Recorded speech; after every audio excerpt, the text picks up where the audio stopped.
अस्सलाम वालेकुम दोस्तों, तो की हाल है मेरे सब दोस्तों वीरां दा। ਇਹ मेल है जी फॉर सेल है, जर्मन शैफर्ड। उम्र तकरीबन 10-11 महीने हो गई है इनकी और स्टॉक कोड दे विच जिन्होंने दोस्त सिंगल कोड भी कहते हैं। मेल आ ते फॉर सेल आ। जिहड़ा भी कोई दोस्त भी लेना चाहता हो, नंबर मेरा स्क्रीन ते चल रहा जे, मेरे नाल राबता कर लवे।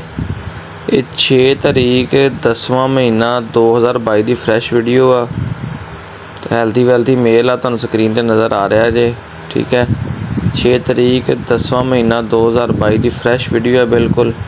जिहड़ा भी कोई दोस्त भी लेना चाहता हो, शौक करना चाहता हो, तो जनाब नंबर स्क्रीन पर चल रहा मेरा, और राबता करें, इंशाअल्लाह ताला कारगोरी सहूलत दे नाल मिल जाएगा, ठीक है। मेल माशाअल्लाह तुहाडे सामने है जी, चैक कर लो, हर लिहाज नाल पूरा जे।